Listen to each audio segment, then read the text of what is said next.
Hello mga tol, at tayo nagbabalik para sa pagsisetup ng bago nating sistema sa Bobot Scalper Pro.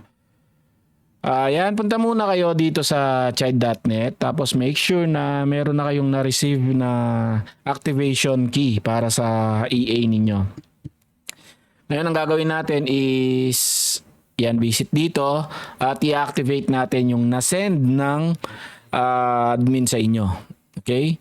Activate at ipapaste mo lang yung key dyan at ayun tapos ilagay mo lang yung mo dito, yung trading account para ma-activate. Activate natin at boom, activated na yan. Balik tayo sa login at paste mo lang yung yung key. Optional to, MT5 account or yung trader account ninyo. Login nyo lang at ayan, make sure na kayo lang yung nakaka-access sa key ninyo.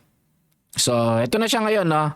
Ito na yung account na nilagay natin. Yung trading account natin, tapos yung account 2, pwedeng demo, pwedeng live din, no?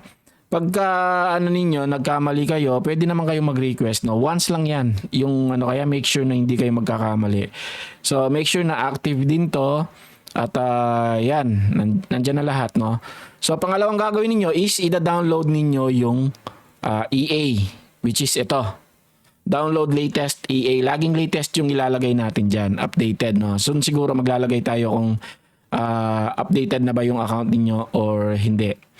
Then, download yung mga documents. Click nyo lang to. May mga documents tayo na nasa Google Drive, iwas bandwidth. Okay, tapos update profile.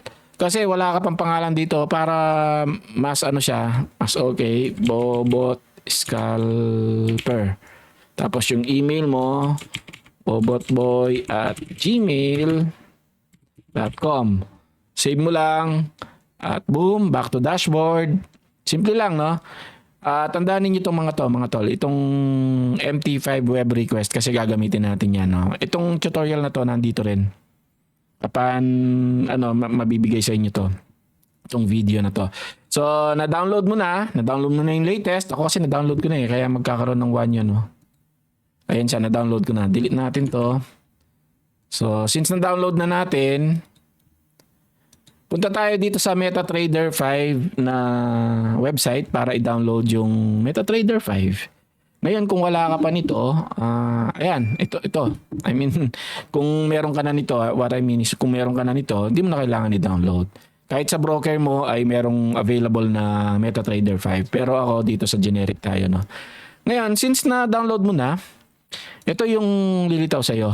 Siyempre, yung iba kasi baka hindi lumilitaw yung toolbox, hindi lumilitaw yung market watch, at hindi rin lumilitaw tong navigator. Baka ganyan lang or wala ito.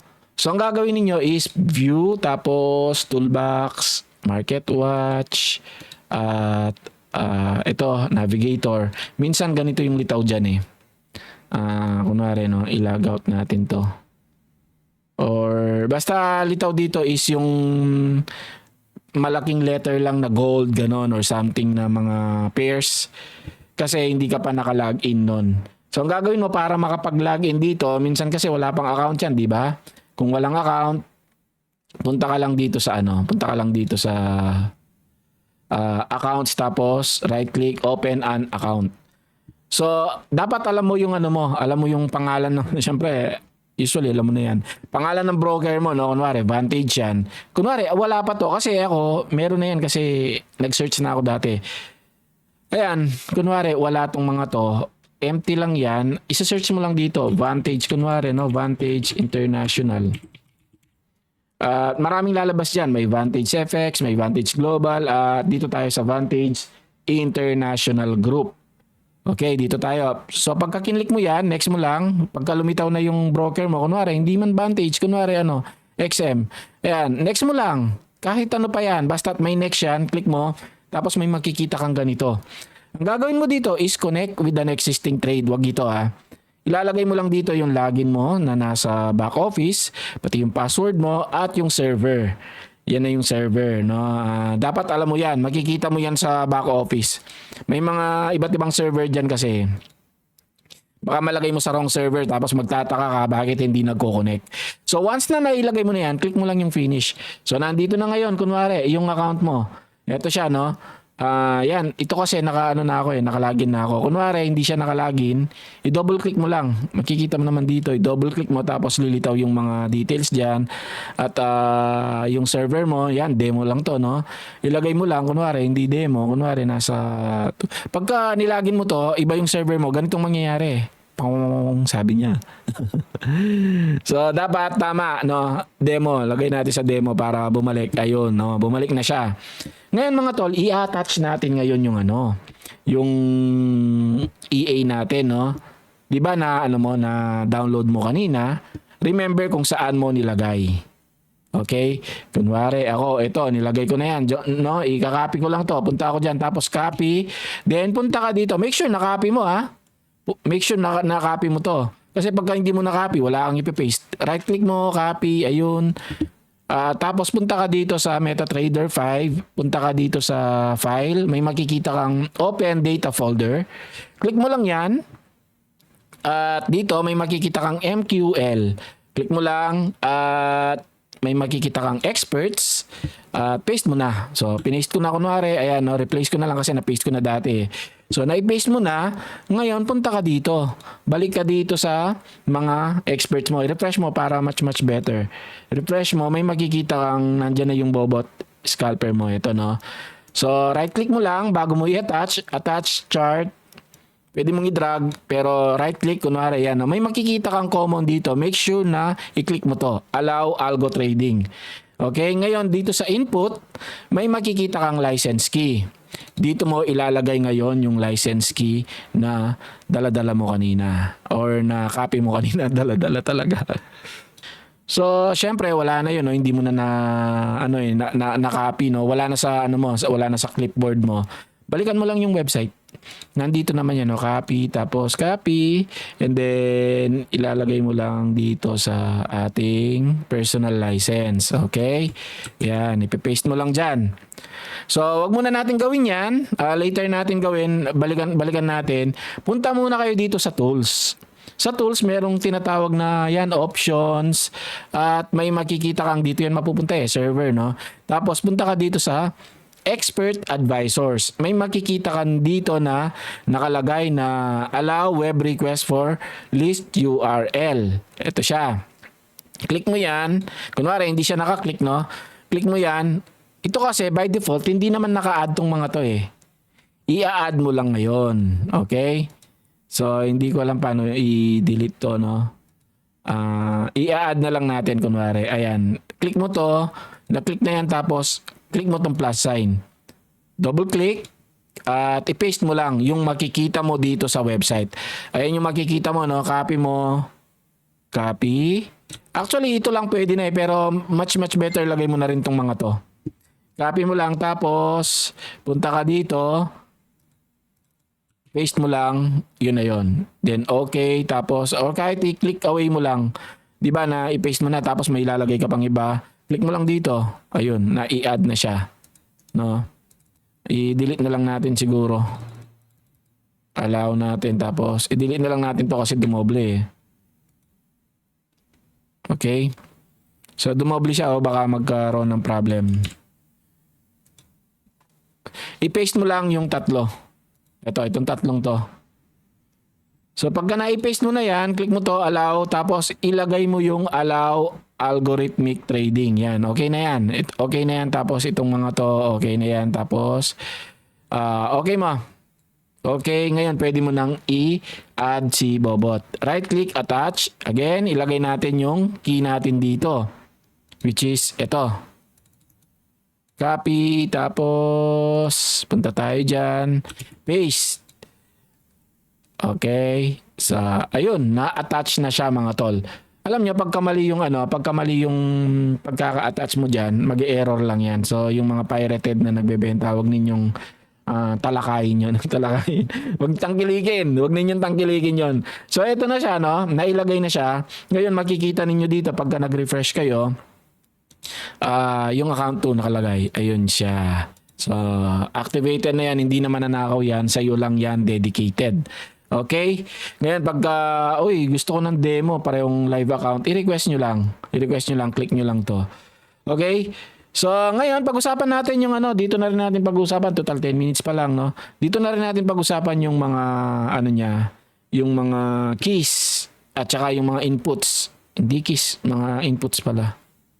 Okay, dito tayo sa, dito.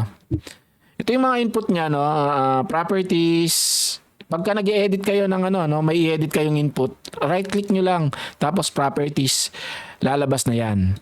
So, ito siya, no? Ito yung mga inputs natin. Ayan. Explain ko lang. So, ako, by default, ito na yung by default ko. Ito, pinapalitan ko to ng 10. Mas better tong 10 kasi malayong mabalikan SL, TSL, or yung tinatawag natin trailing stop loss. Okay? So dito tayo, ito yung target natin na currency, which is yung $60 yan, dollars na yan mga tol. Sa MQL, points. Itong initial SL is points. So better ilagay ninyo diyan is 500 kung 5,000 kung $50, no? Tama ba? Parang ganun. So yung initial SL natin dito is nakalagay ng 50. Bakit 50? Yung gold mga tol, alam niyo kung gaano ka-trader yung galawan diyan. Yung 10, 20, ano lang yan. Pitik lang yan, mawawala yan, ma-ESL yan. Alam ng mga batikan sa gold trader, no? Kung ganun lang yung ninyo, mawawala lang yan, no? Unless maunahan siya ng take profit. Okay, volume per order, ito yung lot size. Ito yung start trailing. Pagka na-hit na niya yung $7 na profit, magi-start na siyang mag-trail ng 10%. Ito 10% to mga tol. Ito, dito tayo sa 5 minutes, no? Sa mga sugarol dyan, bahala kayo kung gusto ninyong 1 minute na maraming trades araw-araw, no? Kada oras, ang daming trades niyan. Then, ako kasi, sa ngayon, hanggat hindi nagpa 5,000, hindi ako magsesell. No, naka-pulse lang lagi itong sa akin. Kayo, bahala kayo, personal ninyo yan. Daily kasi pwede naman kayong mag-sell, no? Pagka nasa taas na, edi i-on ninyo yung sell. Tapos ako, buy lang ako. Allow confirmation, inaalaw ko na to kasi madalas yung madalas mangyari yung fake out. Tapos dito tayo sa slippage, ayan nyo na yung 5, ayan nyo na rin tong magic number. Then equity drawdown percent. Ito, initially kapag 150 yung 150 yung capital mo, equity mo, initial. Tapos nakapag-place na ng dalawang order si bot, kunwari dalawa. At yung capital mo is na-reach yung 50%, bumaba ng 50%, no?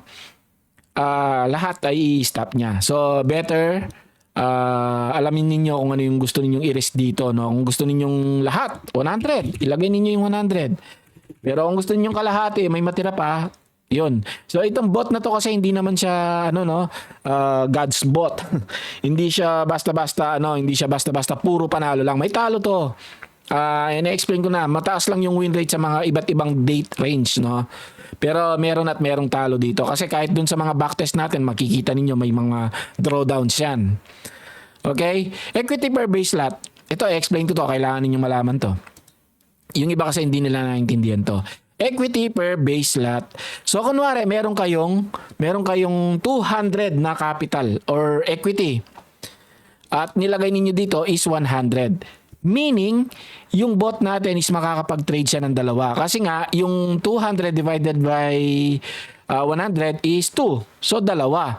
Kaya lang, syempre, pagka nakapag-trade siya ng isa at drawdown, hindi na 200 yung 200 yung equity mo. Kunwari, 195 na lang. Hindi pa rin siya magte-trade ng isa pa. Kasi nga, nakita niya, na-detect niya na 195 yung drawdown mo. Yung equity mo. So, mangyayari lang yon kapag ka lumampas ng 100 pa yung sobra. No? Kunwari, naging yung equity mo, naging 205. Nakita niya, tapos, ayun, pwede pa ako mag-trade ng isa, sasabihin niya. Kasi nga, merong nakatrade na isa, 100 yon. Tapos, nakita niya 205. So, pwede pa ako mag-place ng isa. Sabi niya, naging 500 yung equity mo. Pwede siyang mag-trade ng 5. So binabase to, tandaan niyo yung ano natin dito, yung pinaka formula, dapat laging mas mababa ito sa inyong equity. Pagka mas mataas to sa equity ninyo, hindi yan magte-trade. Okay? So ito, false nyo lang to. Kept for compatibility, false nyo lang yan. Tapos daily profit target naman, ilagay ninyo dito kung ano yung target ninyo ngayong araw. Halimbawa, 50. Na-hit na niya yung 50 currency yan, ha? Na-hit na niya yung 50, magi-stop na si bot. Okay? Magi-stop na siya, i-resume niya yan kinabukasan. Okay? So, ganun yan. Ako, hanggat may mapulot, hanggat may makuha, ayun, okay tayo, no? Pwede ko naman i-post manually. No? So, ayun mga tol, yun lang yung ating setup. I-okay ko na to, no? At lagi ninyong i-check yung ano natin, i-check yung announcements natin dito. Ayan, no? Okay? So, yan na yung bagong system natin para hindi tayo nangangapa kung sino ba yung sesendan ng update. No, kasi yung file natin is medyo outdated na, no? Yung ibang mga bumili is hindi ko na makita. Hindi ko na makita yung nila, sobrang dami na nagme-message kasi kaka-post natin din at saka sa ads. Okay? Again, yan, nandito yung mga docs natin at ilalagay ko rin siguro yung mga backtest na results para makita ng iba. Okay, I think hanggang dito na lang at maraming salamat and God bless mga tol.